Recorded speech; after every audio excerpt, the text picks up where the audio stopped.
fico muito feliz de ver numa terça-feira a igreja cheia, enchendo. Glória a Deus. Você está feliz de estar aqui nessa noite? Amém. Glória a Deus. Nós estamos no melhor lugar do mundo. Nós estamos na casa do Pai. Aleluia. Glória a Deus. Essa semana eu passei viajando com minha esposa. O pastor convidou para estar aqui hoje. E eu comecei a pensar em qual assunto eu poderia trazer aqui nessa noite para a gente. E no domingo à noite eu estava com a minha esposa, um casal de amigos aqui da igreja. A gente ainda estava em Campos do Jordão, domingo à noite. Cheguei ontem de noite, 11 horas. E enquanto nós estávamos lá, Campos é uma cidade linda. Se você não foi, recomendo que você vá. Mas lá é uma cidade que é de serra. Para a gente chegar até lá, a gente tem que ir subindo algumas montanhas, tem uma estrada cheia de neblina, muito bonito. Mas como você deve estar pensando, lá é muito frio, é muito alto, é a cidade mais alta do Brasil, segundo a placa lá de identificação de quando a gente chega. Então lá é muito frio. E no domingo à noite nós, ao retornarmos para o hotel, depois de conhecer mais um pouquinho ali a cidade, nós decidimos ficar conversando ali. Tinha um ambiente ao ar livre com uma lareira. A lareira não, a fogueira, né, que era ao ar livre. A gente decidiu ficar ali, pediu para que o pessoal do hotel acendesse. E quando a gente se dirigiu ali para aquele local, aquela fogueira ela já estava toda pronta, estava toda montada. Tinham muitos galhos ali, do que eu vi, depois eu descobri que eram galhos de araucária. Então, uns galhinhos parecidos com aquele que o povo decora a casa no Natal, parece aqueles galhinhos de pinheiro. Estava cheio, uma pilha enorme. Eu pensei que o rapaz só ia chegar, botar o fogo e a fogueira estava pronta lá já. Mas não, quando ele chegou, ele começou a retirar aquilo, ele foi retirando. A fogueira era de pedra já própria para aquilo, e quando não restava mais nada, depois que ele tinha tirado todos os gravetos, os galhos, ele começou a colocar uma madeira mais maciça, uma madeira mais densa, mais sólida. Aí eu disse, não, então faz sentido, né? A fogueira vai ser com a madeira mais densa, vai queimar por mais tempo, vai esquentar mais, estava muito frio. Faz sentido. Só que quando aquele rapaz foi ligar aquela fogueira, foi acender aquela fogueira, ele teve uma grande dificuldade, porque a madeira mais sólida, mais densa, ela não estava conseguindo pegar fogo com facilidade. Estava difícil dele conseguir acender a fogueira. Ele deu até uma saidinha, tinha um auxiliar junto dele. O auxiliar resolveu tomar ali a frente e tentar ajudar. Ele já tinha tentado começar a jogar ali algum fogo com álcool para acender. E o auxiliar depois foi ali e ele pegou aqueles gravetinhos fininhos de araucária. Ele pegou só um e jogou ali dentro. Rapaz, quando ele jogou aquilo ali, é impressionante como aquilo ali é inflamável. Um fogo subiu muito alto, um gravetinho, 2 gravetinhos ali de araucária, eles fizeram muito mais fogo do que uma madeira muito maciça que estava lá montada. Só que eu observei que, apesar de pegar fogo muito rápido, apesar de subir um fogo muito alto, aquele gravetinho, ele logo era consumido. O fogo queimava e ele logo era consumido e apagava aquele foco de incêndio ali. Mas ele continuou tentando, ele foi alimentando o fogo de pouquinho em pouquinho. E em um determinado momento o fogo pegou, a madeira mais sólida conseguiu entrar em combustão. E deu certo, a fogueira acendeu, nos aqueceu. Mas eu observei uma questão. Eu observei que a gente só conseguiria fazer aquela fogueira, a fogueira ela só conseguiria alcançar o propósito que ela tinha sido criada. A fogueira ela só conseguia alcançar o objetivo para o qual ela existia se nós tivéssemos os 2 tipos de lenha ali, de madeira.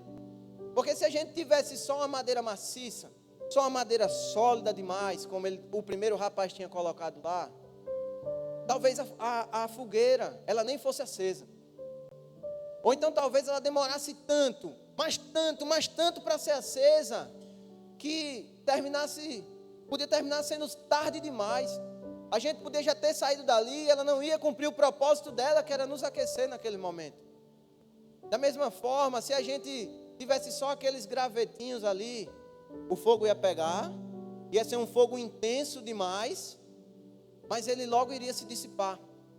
O graveto logo seria consumido pelo fogo. Então nós só conseguimos atingir, a fogueira ali, ela só conseguiu funcionar porque nós tínhamos os dois tipos de madeira. E aí o que é que acontece? Acontece que foi passando o tempo, o casal de amigos subiu, que eles estavam com a bebezinha, minha esposa depois de um tempo quis ir para o quarto. Eu disse, eu vou ficar mais um pouquinho, porque tem alguma coisa aqui me intrigando. Depois de um certo tempo eu levantei, antes de ir embora eu olhei aquela fogueira, ela já estava se encaminhando para o final, querendo ali com algumas brasas, poucas labaredas. Aí eu tive a curiosidade, rapaz, será que eu vi certo? Será que um gravetinho só desse daqui que era de araucária é capaz de provocar uma inflamação, um fogo, uma chama tão grande? Aí eu peguei antes de ir e joguei. Quando eu joguei, o fogo subiu. Meu Deus, que negócio inflamável. Se o cara tivesse tacado fogo naquele monte aqui, ia incendiar tudo. Só que ele foi logo consumido. E nesse momento, Deus falou muito forte no meu coração, mas Deus só falou uma palavra só. Só uma palavra. E Deus falou assim, equilíbrio. Equilíbrio. Meu Deus, eu voltando ontem no avião, de noite, o que é que eu vou falar? O que é que eu vou pregar? O que é que o Senhor quer que eu fale? E só martelava aquilo no meu coração, equilíbrio, equilíbrio, equilíbrio. Então hoje, a gente vai tratar rapidamente sobre equilíbrio. E quando eu parei para analisar, realmente, quantas vezes, quantas vidas nós não vemos aí, estão completamente desequilibradas. Quantas pessoas vivendo as suas vidas totalmente desajustadas, por falta de equilíbrio. Nós estamos no culto da família. Quantas famílias, pense aí um pouquinho, quantas famílias nós não vemos hoje completamente desajustadas? Quantas? Quando a gente olha lá para fora, para o mundo, para quem não conhece a Deus, é muito mais fácil a gente identificar isso, porque quando as pessoas estão afastadas de Deus, é mais fácil, é mais visível, é mais aparente. Mas nós não podemos nos enganar, também existem famílias e pessoas assim dentro das igrejas. E quando nós falamos isso, não é com um espírito de julgamento, nem de menosprezo pela pessoa que passa por isso, não, de forma alguma. Nós falamos isso em amor, porque aqui nessa casa se ama vidas como Jesus ama vidas. E o que é que a gente precisa fazer? A gente precisa encontrar a raiz do problema, para sarar, tratar a raiz, para que aquelas vidas, aquelas pessoas, aquelas famílias possam continuar caminhando e avançando na caminhada cristã. Escute só, escute isso. Deus, Ele colocou essa frase no meu coração quando eu estava falando a palavra. Mas famílias desajustadas são frutos de pessoas desequilibradas que terminam irradiando esse desequilíbrio para as pessoas que menos deveriam receber isso, para as pessoas que menos merecem isso, que são as pessoas que estão dentro de casa. Você já parou para pensar? Pense direitinho. As pessoas que mais sofrem com os nossos desequilíbrios são as pessoas que estão mais próximas de nós. As pessoas que nós mais amamos são as pessoas que mais sofrem com os nossos desequilíbrios. E eu vou até um pouquinho mais adiante. Quantos hábitos ruins ou quantas escolhas erradas nós fizemos ao longo da nossa vida por conta de situações que nós vivenciamos lá atrás. Quantas coisas que nós queríamos mudar foram resultado de ambientes desequilibrados onde nós fomos expostos, talvez no início da caminhada, talvez no decorrer da caminhada. Infelizmente, hoje nós vemos inúmeras vidas com falta de equilíbrio. Muitas vezes são pessoas com vidas desequilibradas fisicamente, com tudo desorganizado ali na vida dela. Ela não consegue, é tão desorganizado que ela não sabe nem o rumo que a vida dela vai seguir. Às vezes são vidas desorganizadas, desequilibradas emocionalmente, com um bombardeio de sentimentos que acaba afligindo a alma e adoecendo a mente.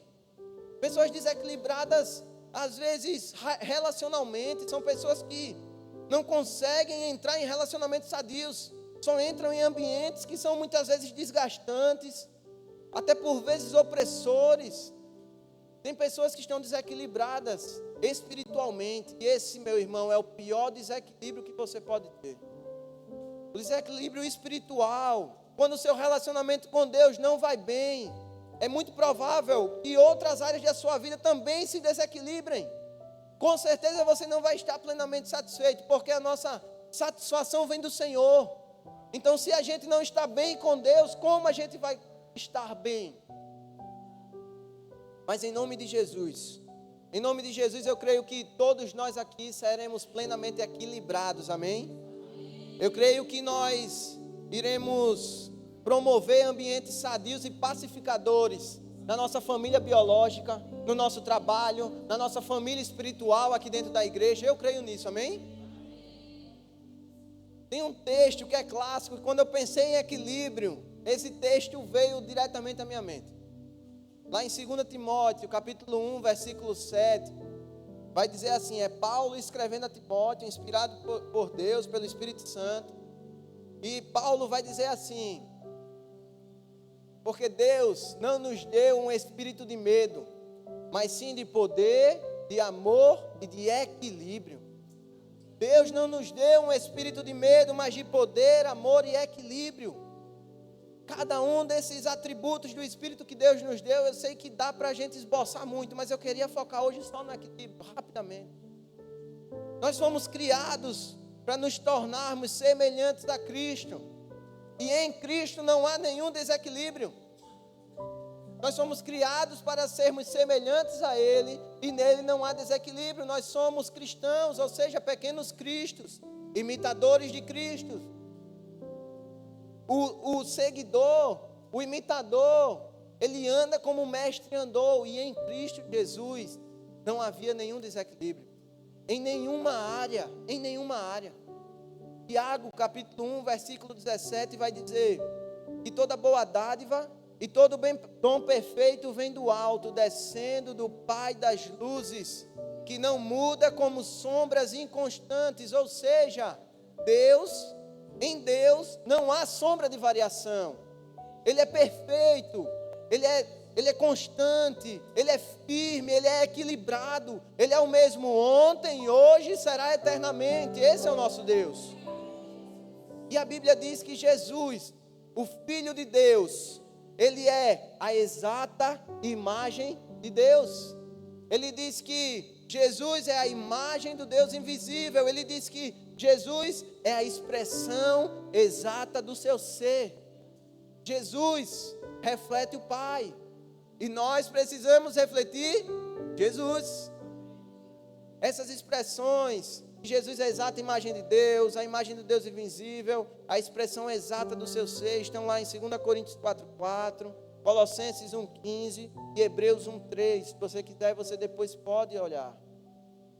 Então nós, como pequenos cristos, também precisamos buscar isso. Nós não seremos perfeitos, não, nunca. Nós somos humanos e aqui nós seremos falhos. Mas nós precisamos buscar viver uma vida equilibrada, abençoando o nosso próximo e glorificando a Deus. Deus espera isso de nós. Deus colocou um espírito de equilíbrio dentro de cada um de nós. Normalmente, frequentemente, as pessoas usam uma expressão aqui no nosso meio, né? Quando vê um filho muito parecido com o pai, eles falam, tal pai, tal filho. Para retratar essa semelhança entre pai e filho. O pessoal fala muito isso comigo quando eu estou com o Arthurzinho, meu filho mais novo. E Deus é da mesma forma. Deus, Ele anseia, Ele deseja em ver filhos que manifestem a sua imagem e a sua semelhança. Deus anseia por isso. E isso também passa pelo equilíbrio. O equilíbrio passa pelo equilíbrio, tanto que Ele colocou isso dentro de nós. E o equilíbrio na hora de agir, na hora de fazer, na hora de propor algo, na hora de tomar a frente, mas o equilíbrio também na hora de reagir. Como nós temos reagido àquilo que chega até nós. Nós não temos como viver dentro de uma bolha e impedir que as situações cheguem perante a nossa vida, dentro da nossa família. A gente não tem como, mas como nós temos reagido a isso? Como nós reagimos às ofensas, porque elas vêm. Como nós reagimos às perseguições, porque elas vêm. Como nós reagimos às decepções e às frustrações que nós passamos na vida. Elas vêm, mas nós precisamos focar no Espírito que Deus nos deu, em amor, poder e equilíbrio.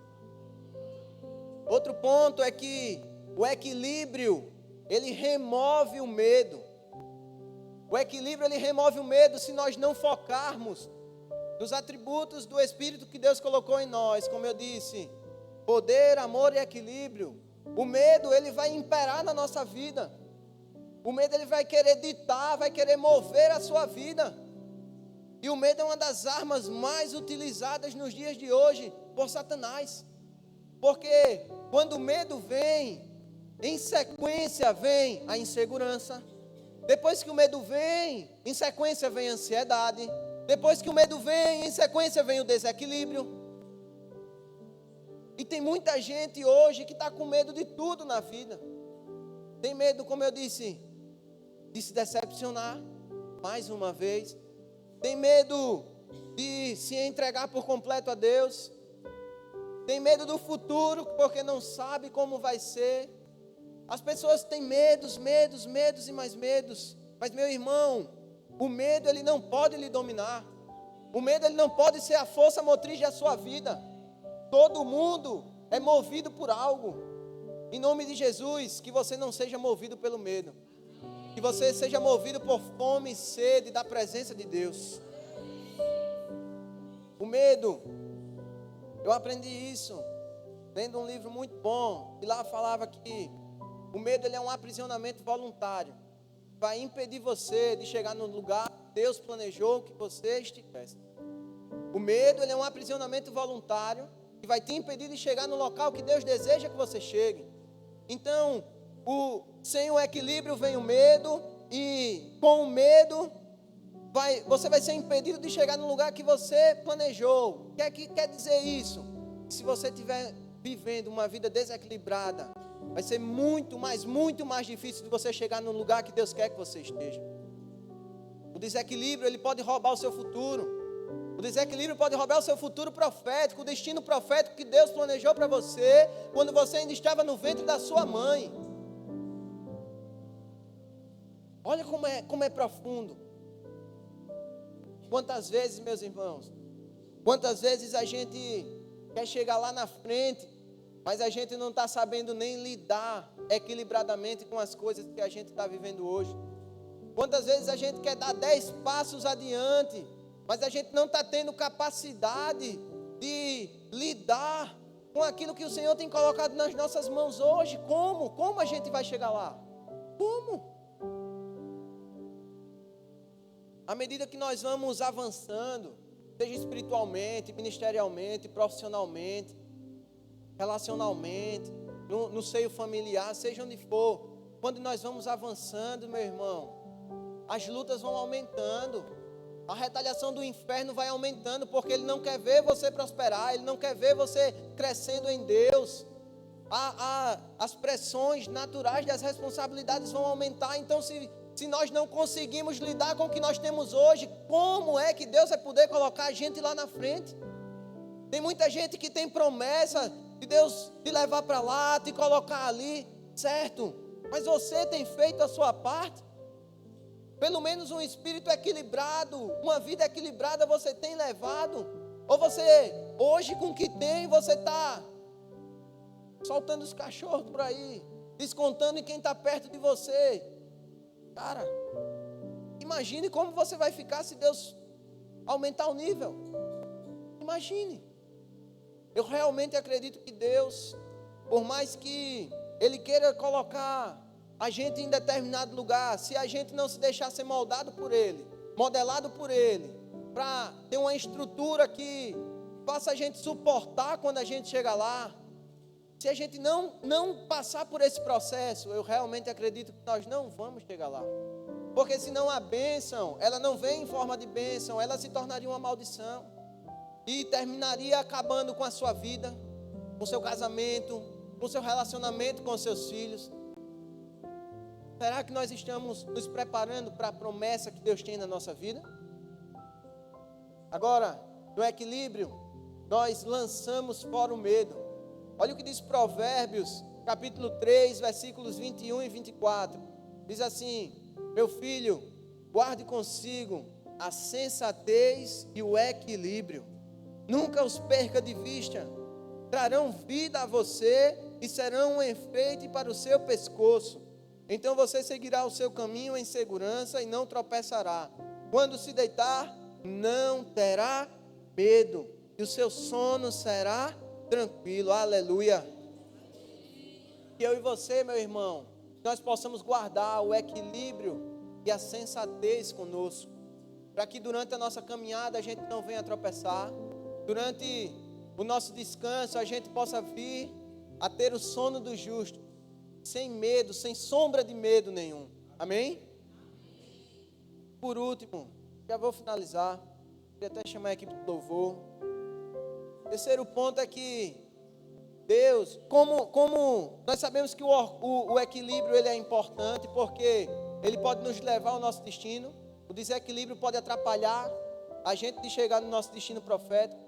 O equilíbrio, ele, como eu falei aqui antes, ele vai fazer com que a gente remova o medo da nossa vida. Ele vai fazer a gente avançar. Mas você poderia até saber disso e deve estar até se perguntando: como é que eu consigo isso? Porque uma coisa é a gente falar, outra coisa é a gente viver o equilíbrio nas nossas vidas. Como a gente pode viver uma vida equilibrada? Como eu posso tomar posse desse equilíbrio? Deixa eu te dizer, meu irmão, só tem um caminho para você receber esse pleno equilíbrio do seu espírito, e é em Deus. Deus é quem nos dá esse equilíbrio. O melhor exemplo que eu posso te dar, o primeiro exemplo, Gênesis capítulo 1, versículo 2, vai dizer que a terra era um caos, sem forma, vazia, as trevas cobriam a face do abismo, mas o Espírito Santo, ele planava, ele passeava, pairava sobre a face das águas, e ele ia dando o equilíbrio. E através do Espírito Santo, através da palavra de Deus, com o agir do Espírito Santo, tudo foi formado. Tudo que era escuro, sem forma, foi inovado e foi reorganizado. Foi tudo feito novo, bonito, belo e extraordinariamente equilibrado. Essa é a terra que nós conhecemos hoje. Um pouco depois, em Gênesis, nós vamos ver que o homem vivia bem. O homem vivia equilibrado de forma harmoniosa com Deus, com a mulher, ou seja, com o seu próximo, e com o mundo, com o seu ambiente onde ele estava inserido. Mas quando o pecado ele entrou no mundo, ele rompeu a relação do homem com Deus. E quando a relação do homem com Deus ela é rompida, aí começa o desequilíbrio. Isso porque o pecado ele traz e ele busca imediatamente o desequilíbrio em todas as áreas. Desequilíbrio de você com Deus, desequilíbrio de você com o outro e desequilíbrio até mesmo de você com você mesmo. Depois disso, depois que houve esse rompimento, vieram os homicídios, está lá Caim e Abel, vieram as idolatrias, as bebedices, prostituição, tudo que não presta. E em Gênesis 6, no 6º capítulo da Bíblia, Deus já se arrepende de ter formado a humanidade e decide acabar com tudo por meio da água. Foi o dilúvio que foi mandado na geração de Noé, mas graças a Deus ele poupou Noé e sua família. Ou seja, quando o homem perde a sua relação com Deus, quando essa relação é quebrada, é impossível a gente viver de forma equilibrada. É impossível. Mas Deus não deixou que acabasse assim. Deus já tinha preparado. A Bíblia diz que desde antes da fundação do mundo, o Cordeiro Imaculado, o Cordeiro Santo que tira o pecado do mundo. Ou seja, quem é Jesus? Jesus foi enviado justamente para restaurar essa ligação do homem com Deus, para nos dar a oportunidade de reequilibrar o que havia sido perdido, de restaurar o que havia sido quebrado. E é por meio dele que essa ligação ela é refeita, ela é restituída por meio dele, por meio de Jesus. A raiz, a base, ela pode ser reequilibrada, a harmonia pode reinar novamente, e através da nossa reaproximação com Deus, que todas as outras áreas da nossa vida podem também ser reequilibradas. O relacionamento do homem com Deus, ela é a raiz, de onde vai sair todas as outras áreas, todas as outras ramificações que irão buscar o equilíbrio. Deus, ele precisa estar no centro da nossa vida e todas as outras coisas ao redor. E antes delas serem expressadas, elas precisam passar pelo centro para serem expressas. Isso é ter Deus no centro das nossas vidas. Jesus, ele é a base, ele é o centro de tudo. Ele é a harmonia em meio ao caos. Jesus é o equilíbrio depois da tempestade. E a minha oração é que nesta noite, eu e você possamos decidir nos aproximar ainda mais dele. Que nós possamos aprofundar mais e mais no nosso relacionamento com ele, porque é daí que vai sair o principal equilíbrio que vai refletir em todas as outras áreas das nossas vidas. Jesus, ele é o caminho para a cura. Jesus, ele é o caminho para o equilíbrio. Jesus, ele é o caminho para a paz que excede todo entendimento. Mas ele não é apenas o caminho. Ele é o caminho, ele é a verdade e ele é a vida. E nós só conseguiremos chegar até o Pai através dele. É isso que eu tenho para falar para vocês nessa noite. Nós possamos cada vez mais buscar estreitar o nosso relacionamento com Deus, porque dali é que saem todas as vertentes que vão equilibrar a nossa vida. Que Deus te abençoe, fique de pé e adore ao Senhor.